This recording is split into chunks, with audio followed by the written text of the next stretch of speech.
manos que cuidan con saber y corazón.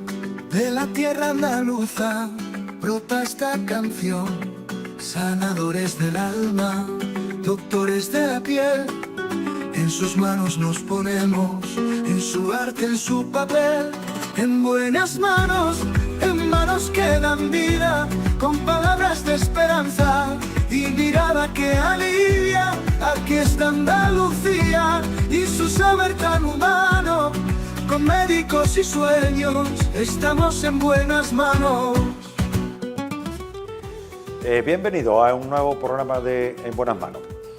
Cuando un paciente viene por primera vez a una consulta de adelgazamiento, lo primero que hacemos es una pequeña anamnesis para ver si tiene alguna patología digna de tener en cuenta a la hora de poner una dieta y, por supuesto, un examen, una visión de la analítica por si hay algún parámetro bioquímico alterado para tenerlo en cuenta a la hora de poner una dieta, por si hay que quitar ciertos alimentos para no producir un ataque de gota o bien para que no se nos suba el colesterol. Una vez hecho esto, lo primero que hacemos es subirlo a una báscula, se pesa, se le mide la altura y se meten esos datos en la calculadora para ver cuál es el peso ideal. Se le dice al paciente, bueno, pues tu peso ideal, teniendo en cuenta edad y estatura, estaría entre 67 y 70. ¿A qué peso te gustaría llegar? Normalmente el paciente siempre nos dice, oye, pues a mí me gustaría llegar a los 67. Y yo siempre les digo, ese es tu primer error, ponerte meta en kilos. ¿Y por qué es un error? Y les digo, yo estoy gordo o delgado. Me dice, hombre, usted está delgado. Y digo, ¿y por qué lo sabes? ¿Por mi apellido o porque se ve? Hombre, se ve. Luego, entonces, ¿qué cuenta? ¿Kilo o volumen? Claro, lógicamente me dice, volumen. Y le digo, ¿lo tienes claro? Aquí no se viene a quitar kilos, aquí se viene a adelgazar. Y se adelgaza ahí, y le señalo su cuerpo. Si perdemos los michelines que tenemos, estamos adelgazando. Si no perdemos esos michelines, no estamos adelgazando, por mucho que nos diga una báscula. Siempre les digo a mis pacientes, si tienes una báscula en casa, quítala de en medio. Olvídate, la báscula no existe. La báscula se inventó para poder vender arrobas de cochino y kilos de café, no para el ser humano. ¿Por qué? Porque una báscula jamás te va a dar una alegría. Si te dice la báscula que has perdido 2 kilos, te pones muy contento, pero después te plantas el pantalón y te está exactamente igual. Bueno, ¿y de dónde he perdido los 2 kilos? Con lo cual, poca alegría. Si te dice que has engordado 2 kilos, te llevas un sofocón. Pero cuando te pones el pantalón y te está exactamente igual, dices, bueno, ¿y de dónde los he perdido? Con lo cual, jamás, o de dónde los he cogido, jamás te da una alegría. Ahora, eso sí, les digo, cuando llegas a casa, cógete un pantalón que no te cierre y póntelo. Todas las semanas, antes de venir a la consulta, te lo vuelvas a poner. Si vas viendo que ese pantalón cada vez se acerca más o cada vez se te queda más grande, estás adelgazando. Si el pantalón no se mueve, no estás adelgazando. O sea que esa obsesión que tenemos por nada más levantarnos después de la ducha e irnos inmediatamente a la báscula a ver qué nos dice, es un error, porque realmente, como hemos dicho antes, no te va a dar nunca una alegría. Y lo último que le digo a los pacientes, y por último, un buen paseo todos los días. Claro, que es lo que hay que tener en cuenta, en la medida de lo posible, y por supuesto si tienes unos pies adecuados, ¿no? En buenas manos, en manos que dan vida, con palabras de esperanza y mirada que alivia. Aquí está Andalucía y su saber tan humano. Con médicos y sueños estamos en buenas manos. Bien, pues hablando de pies, hoy tenemos como invitado a Daniel. Bienvenido, Daniel.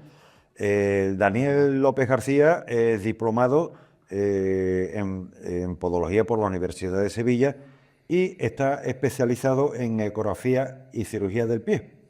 La pregunta primera que yo te haría, Daniel, es ¿qué papel juega el podólogo en la detención de patología en el miembro inferior, o sea, en las extremidades inferiores? Pues el podólogo juega un papel importante. A veces es el gran desconocido porque no está a veces tenido en cuenta por otros profesionales, pero sí es verdad que el podólogo juega un papel importante porque muchas patologías del miembro inferior están muy relacionadas con una biomecánica, con una alteración en la biomecánica. Con esto no quiero decir que todas las patologías del miembro inferior estén relacionadas con un problema biomecánico. Hay patologías que tienen causas, pues, por ejemplo, traumáticas, causas por genéticas, causas por iatrogenias quirúrgicas o incluso causas por la edad avanzada. Pero cierto es que hay muchas patologías que sí tienen una relación biomecánica. ¿Qué patología, por ejemplo, podríamos poner un ejemplo para que la gente lo entienda? Un paciente que presenta un dolor en la rodilla, en la zona interna de la rodilla. Podríamos decir que es un paciente que presenta una tendinopatía o una tendinitis de la pata de ganso. Normalmente estas tendinitis se deben a una desviación hacia dentro de la rodilla, que a su vez está agravada por una desviación hacia dentro del pie. Bien, entonces en este caso el podólogo puede ayudar mucho a la curación de esa tendinopatía de rodilla, colocando un tratamiento en el pie que controle esa desviación hacia adentro y así el tratamiento será más eficaz. Nosotros no es que tratemos la rodilla directamente, pero sí que allanamos el terreno para que el traumatólogo o el médico o el fisioterapeuta pueda llevar a cabo la curación exitosa de ese paciente. Has nombrado un paciente que puede tener pata de gallo. De ganso. De ganso, perdón. Pata de ganso. Pata de ganso. Para que los televidentes sepan de qué estamos hablando. ¿Qué es una pata de ganso? Es una tendinitis que se debe a la inserción de 3 tendones en la zona interna de la rodilla y normalmente está provocada por un genuvalgo, es decir, por una desviación hacia dentro de la rodilla. Claro, también ese genuvalgo está provocado, no en todos los casos, pero en muchos casos está provocado también por una desviación hacia dentro del pie, por un pie valgo. Entonces, podríamos decir que tratar el pie en este caso es muy importante para que el paciente mejore de esa patología de rodilla. Y has hablado de patologías que no tienen origen en el pie, pero que pueden acarrear problemas en dichos pies. ¿Cuáles son las patologías que pueden tener origen en el propio pie? Pues mira, hay muchas patologías que pueden, ¿vale?, tener origen en el pie. Y ya digo, no siempre, pero habría que investigar caso por caso. Por ejemplo, patologías de columna, lumbalgia. Algunas lumbalgias sí que están relacionadas con problemas de pisada. Pies pronadores o incluso pies supinadores el paciente puede desarrollar lumbalgia. También problemas a nivel de caderas. Por ejemplo, la trochanteritis o incluso el síndrome del piramidal puede estar muy relacionado con problemas de pisada. Patología a nivel de rodilla, como hemos hablado antes, tendinitis de la pata de ganso o incluso la cintilla iliotibial, también están muy relacionadas con la pisada. Patologías a nivel del tobillo, como por ejemplo pinzamientos articulares del tobillo o incluso distensiones o esguinces de tobillo, muy típicas en pies supinadores. Y bueno, también patologías en el pie, patologías como juanetes, dedos en garra, fascitis plantar, espolones, tendinitis de Aquiles. Todo eso son patologías que tienen una causa biomecánica muy clara. Y por ello el estudio biomecánico es muy importante para poder orientar al paciente en el tratamiento. Has nombrado el estudio biomecánico. ¿En qué consiste el estudio biomecánico? Vale, el estudio biomecánico consiste es un acto médico que realiza el podólogo en consulta, normalmente en la sala de biomecánica, y consta de varias pruebas que se le hacen al paciente para poder sacar una serie de datos y una serie de conclusiones y un diagnóstico. Una de las pruebas que hacemos es la exploración en camilla. La exploración en camilla incluye exploración articular, exploración muscular, rangos articulares e incluso también mediciones para comprobar si existe asimetrías en los miembros.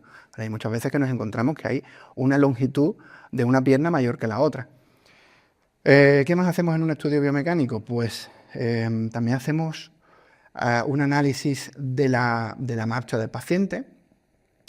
Lo hacemos en un tapiz rodante, en lo que se conoce como una cinta de andar o una cinta de correr.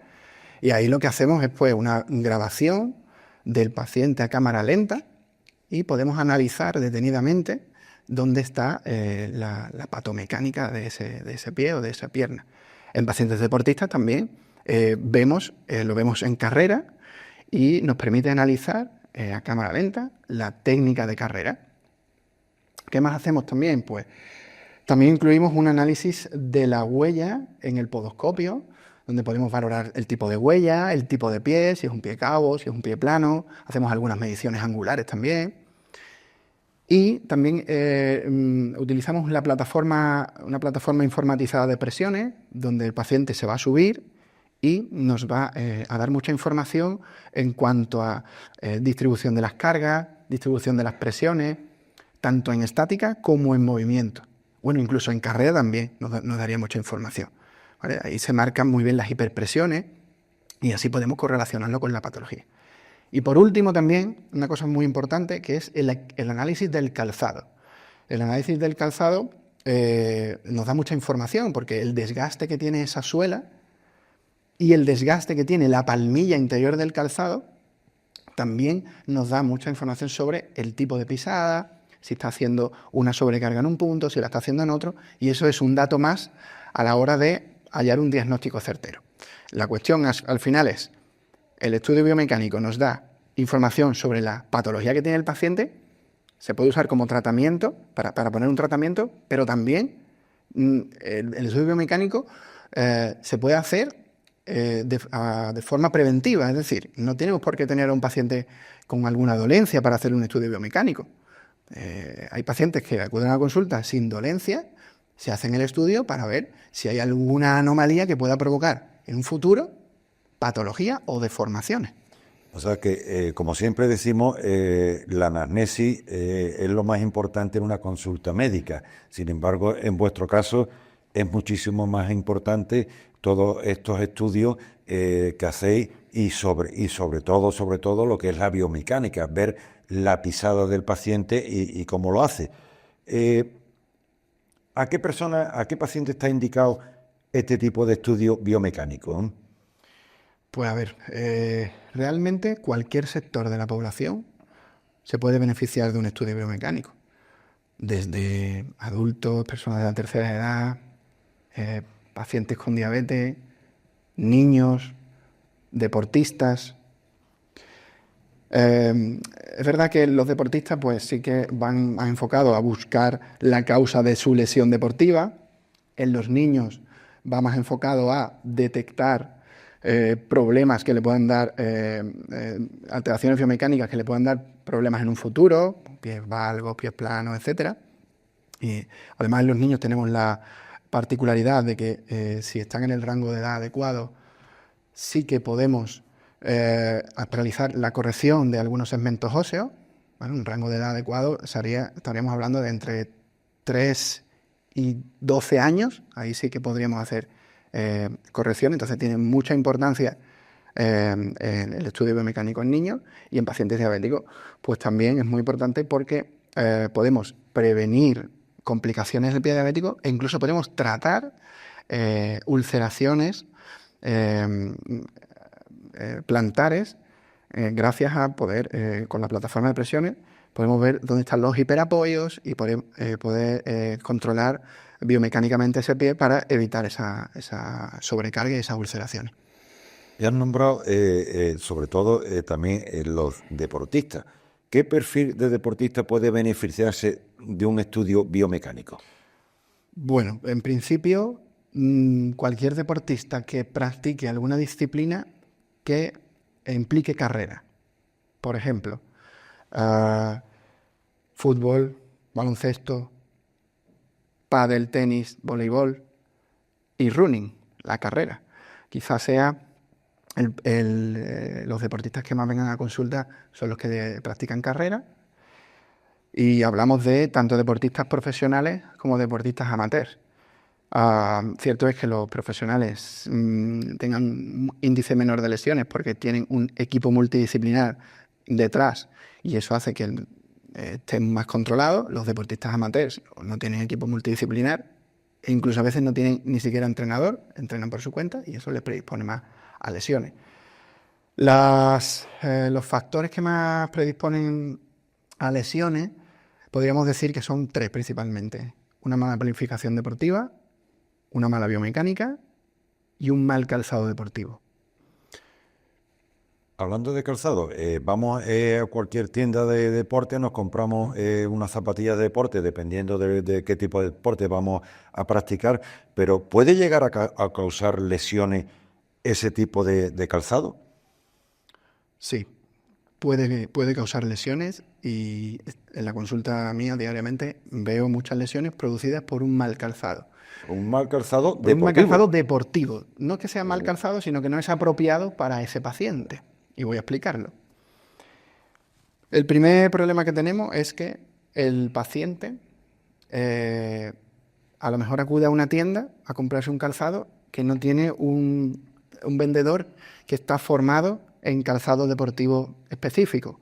Hay tiendas especializadas en eso, pero no todas están especializadas. Entonces, pues acaba comprando un zapato, a lo mejor que el que le ha dicho el compañero que le va bien, o acaba comprando un zapato el que le resulta cómodo en el momento de probárselo en la tienda, o incluso un calzado que estéticamente le resulta bonito y él está dentro de sus posibilidades.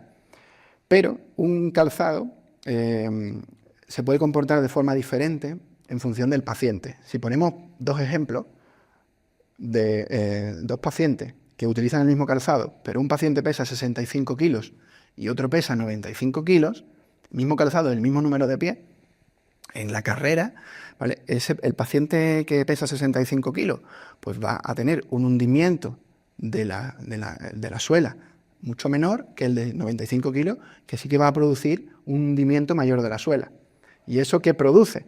Pues claro, el paciente que pesa 95 kilos, al hacer este movimiento de hundimiento, va a estar provocando una hiperpronación que a lo mejor no tiene, sin calzado. Ese paciente no tiene una pronación, pero con ese calzado deportivo amortiguado, sí tiene esa hiperpronación y sí que le puede estar generando patología. Entonces, un mismo calzado puede ser bueno para un paciente y malo para otro. Incluso pasa lo mismo con el tipo de pisada. Un paciente que tiene una pisada neutra, a lo mejor un calzado amortiguador no le va a generar nada, pero a un paciente, un calzado amortiguador, que es un paciente hiperpronador, sí que le va a generar más hiperpronación todavía y le puede generar lesión. El tema es, a la hora de comprar un calzado, asesorarse bien, ¿vale? Lo primero sería tener un estudio biomecánico hecho por un podólogo, que el podólogo ya puede orientar sobre qué calzado puede comprar, y después a la hora de comprar ir a una tienda especializada que le asesoren bien sobre las características del calzado que le ha dicho el paciente, porque hay muchas variables que le ha dicho el podólogo, muchas variables. Está el peso del paciente, el terreno sobre el que corre el paciente, la patología que tenga el paciente y el ritmo de carrera que lleve el paciente. Por lo tanto, son muchas variables y es un tema complejo. Entonces, bueno, hasta ahora estamos hablando ya de personas prácticamente adultas que practican deporte y demás, pero bueno, la pregunta sería, ¿a qué edad se recomienda que se lleve un niño al podólogo antes de empezar a practicar deporte y demás, por si tiene alguna anomalía? Vale, pues un niño al podólogo podríamos decir que lo ideal es la primera visita a los 3-4 años. Antes de esa edad vamos a ver que hay anomalías en su marcha, puede ser una marcha dificultosa, puede haber asimetrías en la marcha, incluso podemos ver un pie plano, pero se considera normal porque todavía está adquiriendo la marcha. A partir de los 3-4 años, esa marcha se va a ir normalizando y si no es así, entonces ya hay que acudir al profesional. ¿Qué ocurre? que si tenemos dolor, no hay edad. Hay que llevarlo en el momento que haya dolor o haya patología o haya deformidad evidente, pues sí hay que llevarlo. Pero si no hay nada aparentemente anómalo, esa sería una edad correcta. ¿Qué ocurre? Que en Jerez pues, no hay muchos programas de salud podológica escolar, por lo tanto los niños no tienen una valoración a esa edad en los colegios. ¿Qué ocurre?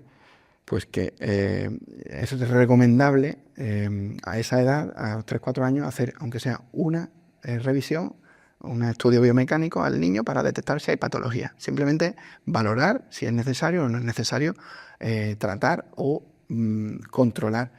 Porque no todos los niños que se hagan un estudio biomecánico van a necesitar tratamiento. Habrá niños que tengan a lo mejor un pie, por poner un ejemplo, un pie plano flexible, que en ese caso no hay que tratar, simplemente observar. Habrá niños que tengan un pie plano no flexible y a lo mejor sí hay que plantearse un tratamiento. Claro, igual que el otro día, en otro programa hemos hablado con los odontólogos y nos decían que, bueno, que desde pequeño una primera revisión a los 2 o 3 años, cuando ya empiezan a echar dientes y demás, por si va a haber alguna alteración o se prevé que pueda haber una alteración, también es verdad cuando los niños ya empiezan a caminar y empiezan a hacer actividades, 3, 4 años, lógicamente, no está de más, sino todo lo contrario, está indicado acercarlo a un podólogo que le haga un estudio, como dice Daniel, de la pisada para ver si va a haber efectivamente alguna alteración que se pueda corregir a tiempo, ¿no? ¿En qué consiste el tratamiento en los niños? Vale, pues el tratamiento, todo el mundo piensa, tratamiento de la pisada, plantillas. No siempre es con plantillas. Hay dependiendo de la patología, claro está, pues hay tratamiento de ejercicios, de estiramiento, de potenciación de grupos musculares. Se puede usar el calzado como tratamiento, podemos usar tratamiento de fisioterapia, tratamiento de reeducación de la marcha y bueno, y las plantillas también, a veces pues son necesarias ponerlas. ¿Y cuáles son las patologías más frecuentes que te llegan en los niños? Pues mira, la patología más frecuente que llegan en consulta es pie plano, pie valgo, marchas en rotación interna, marcha con las puntas de los pies hacia adentro, que eso puede provocar tropiezos en los niños al caminar, marchas con las puntas de los pies hacia afuera, en rotación externa, marchas en puntilla, y también nos solemos encontrar desviaciones de los dedos. A veces también confluyen varias patologías en un niño. Puede tener pie plano y desviación de las puntas de los pies y clinodactilia. Entonces, más o menos eso es lo más frecuente. Has hablado de que efectivamente pueden tener los pies arriba, pueden tener los pies abajo. Has nombrado pie valgo. ¿Qué es un pie valgo? Vale. Un pie valgo es la desviación del pie hacia adentro, ¿vale? Que es diferente al pie varo, que es la desviación del pie hacia afuera, ¿vale? Y después estaría el pie neutro, que es, pues, más o menos, es complejo definir neutro porque existen grados que estarían dentro de lo normal de pie valgo, pero a grandes rasgos podríamos definir eso así: pie valgo, pie varo. Repetimos. Pies normales o neutros, neutro, como ha dicho él, pie varo o pie valgo. Perdóname que te corrija. Al revés. Al revés. Pie valgo, Valgo, pie varo. varo. Para que ustedes observen los pies de sus hijos y noten ese tipo de patología. ¿Cómo debe ser un calzado de un niño cuando empezamos a comprarle ya sus zapatos en condiciones para salir a la calle y demás? No los patucos ni no las zapatillas que apenas se utilizan, sino cuando ya el niño ya camina de forma normal, ¿qué tipo de calzado hay que comprar? Es un tema controvertido, el tema del calzado. Yo recomiendo, empezando desde bebé, si el niño no camina, no hay que poner calzado. Un calcetín para abrigar del frío, pero no es necesario colocar un calzado porque estamos bloqueando la sensibilidad del pie y la propiocepción. Los niños pequeños tienen mucha más sensibilidad en los pies que en las manos y a través del pie ellos van recibiendo información. Entonces hay que intentar no calzarlos mientras no caminen. Una vez que ya caminen, al principio, pues se podría colocar, si está en casa, recomiendo calcetín antideslizante. Bueno, si está en la calle, sí que un zapatito flexible y con la suela más bien finita. Y a medida que vaya siendo más mayor y ya vaya caminando más e incluso corriendo, ya ir progresivamente aumentando la dureza de la suela, ¿vale? Hay que intentar evitar el calzado abotinado, porque el calzado abotinado bloquea el movimiento del tobillo y puede provocar alguna debilidad muscular. Dejarlo reservado para contadas ocasiones, pero hay que intentar evitarlo. Que sea un calzado flexible. Hoy día para los niños existe el calzado respetuoso o calzado fisiológico o calzado barefoot, que es un calzado que reúne las condiciones óptimas que necesita tener un calzado de un niño, que es pala ancha, calzado flexible, que no tenga altura de tacón, o sea, que no tenga drop, que sea más bien plano, y que tenga capacidad para poder meter una plantilla si la necesita el niño. Esas son las recomendaciones para un niño sano, ¿vale? Un niño que no tenga patología. Si nos metemos ya en un calzado para un niño que sí tenga patología, que sí necesita un tratamiento con plantillas, el calzado puede variar. Por ejemplo, el caso de un niño con un pie valgo, como hemos dicho antes, ¿vale? Nos interesa, en ese caso, que tenga un contrafuerte más rígido y que tenga una suela un poco más rígida, más dura, para evitar que el pie valgo se hunda más, porque si ponemos una suela blanda se va a hundir más. Por lo tanto, nos interesa una suela un poco más dura. Y en casos severos de pie valgo, sí que recomiendo un calzado abotinado. Tanto el pie valgo como el pie varo puede llegar a producirnos, si no se corrige, incluso una alteración en la propia columna vertebral, ¿no? Correcto. O sea que la columna se nos va a adaptar, según la postura de los pies, se nos va a ir adaptando a la patología que tenemos para seguir estando derechos. Con lo cual es conveniente prevenirlo para que después no tengamos el día de mañana alteraciones de la columna que nos van a causar más problemas todavía, ¿no? Has hablado de que no se debe de utilizar botines si no hay patología ninguna. Efectivamente hay una creencia muy popular de que dice, no, botines para que así el niño tenga bien agarrado la articulación del tobillo. La articulación del tobillo, lógicamente, debe estar suelta, ¿no? Para que pueda tener su propio y libre movimiento, ¿no? Correcto. El pie hay que dejarlo suelto, hay que intentar desde muy pequeño la mínima cantidad en casa sin calzado. Yo soy partidario de en casa sin calzado. Si vamos a poner un zapato que sea flexible, hablando de niños sanos. Hay una creencia de que el niño descalzo se va a resfriar y ya creo que está demostrado de que no es así. Los resfriados no todos vienen muy pocos vienen porque el niño ande descalzo, vienen porque se contagia de virus. Pero no pasa nada por dejar al niño descalzo, porque es bueno que el pie esté libre para que se desarrolle la musculatura del tobillo. Si nosotros bloqueamos ese tobillo, la musculatura queda débil y tiene más tendencia a el pie valgo y a debilidades musculares que pueden causar otras patologías. Y han nombrado que si está en casa, claro, todavía si está dando sus primeros pasos y demás, que no se le ponga zapatos, que se le ponga todo lo más, unos calcetines antideslizantes. Pero es saludable ya con 7, 8, 10 años que los niños cojan la costumbre de cuando lleguen a casa quitarse los zapatos y andar descalzo, aunque sea con calcetines antideslizantes. ¿Es saludable esa costumbre? Sí, es saludable, pero hay una excepción, que es aquellos pacientes que tienen un tratamiento con plantillas. Si el niño está sano, no tiene patología, es saludable. Además, ellos buscan eso, no todos los niños, pero una gran mayoría de niños buscan eso porque ellos están más libres, están más cómodos.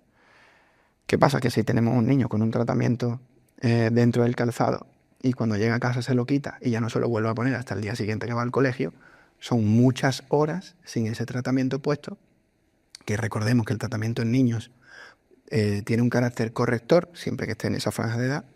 Entonces estamos perdiendo muchas horas de tratamiento y no sería recomendable. Pero si el niño es sano, sí es recomendable. Si el niño es sano, es recomendable que vayan en descanso, aunque las madres se empeñen en niño, ponte los zapatos. Siempre recomendable, sí, siempre y cuando que no haya riesgo, que esté en propia casa y no en el jardín, que se puede pinchar o se puede cortar con alguna cosa, ¿no? Daniel, ¿cuáles son las patologías más frecuentes que te llegan a la consulta? En líneas generales, lo más frecuente son las talalgias. Las talalgias la talalgia engloba a toda aquella patología que ocurre en el talón.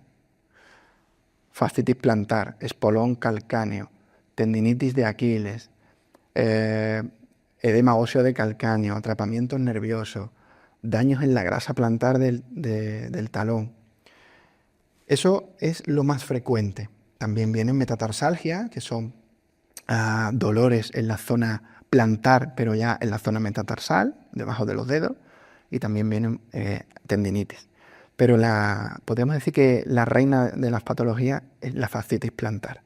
Eso es lo que más llega a la consulta y se debe principalmente al aumento. O sea, veo que hay un aumento de casos en los últimos años, cada vez llegan más a la consulta y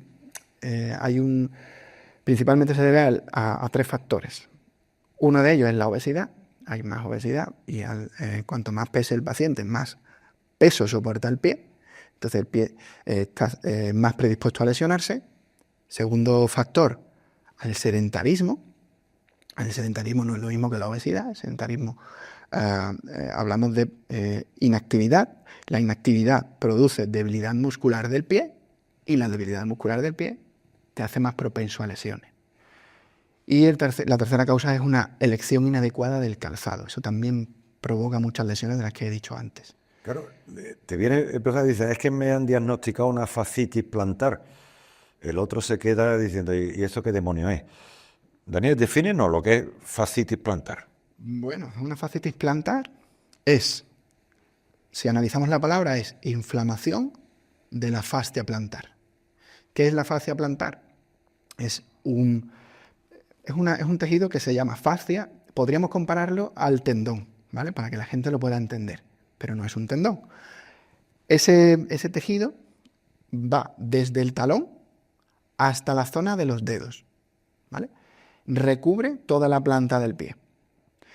Y en pacientes donde hemos dicho antes, hay sobrepeso, o hay exceso de entrenamiento, o hay una mala elección del calzado, se inflama en la zona de impacto del talón contra el suelo y genera dolor, genera inflamación. Y ya no solo genera inflamación, a veces puede generar desgarros de fascia, pequeñas roturitas de la fascia, calcificaciones, e incluso ya podemos ver que se desarrollan alrededor de esa patología otras patologías, como puede ser el espolón calcáneo y demás. Pero la fascitis plantar es la inflamación de la fascia plantar, que es un tendón que va por la planta. ¿Qué tipos de tratamiento utilizáis? ¿Qué herramientas tenéis, aparte de lo que hemos visto, de lo de la pisada para ver la biomecánica y demás del pie?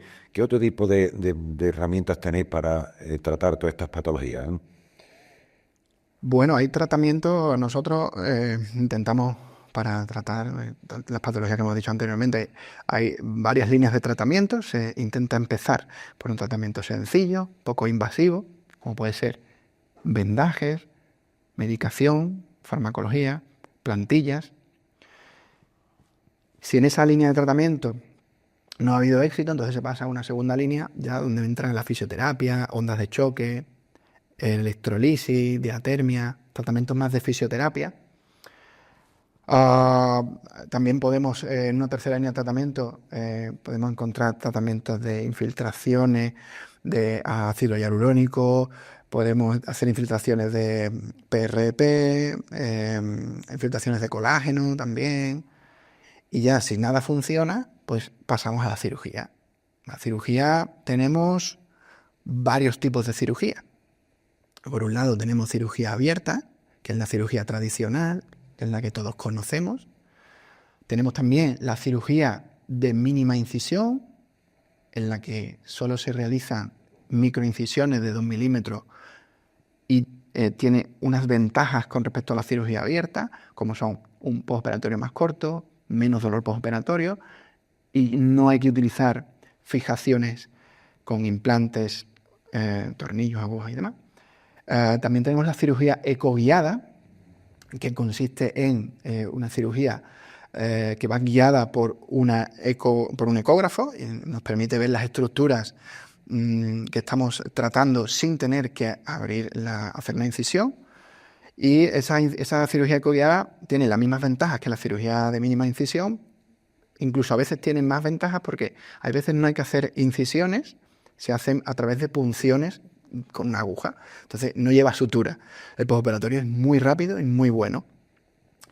He de decir que no todas las cirugías se pueden hacer con cirugía mínimamente invasiva. Hay casos, o casos complejos, o casos donde no está indicada la cirugía mínimamente invasiva y entonces tenemos que hacer la cirugía tradicional. Aquí el tema no es buscar la cirugía que estéticamente quede mejor, quede menos cicatriz. No, está en devolver al pie la funcionalidad que tenía antes. El pie debe ser algo funcional, algo que no duela. La estética es secundario en este caso, por lo tanto hay que elegir la técnica que con menor trauma solucione el problema de la mejor manera.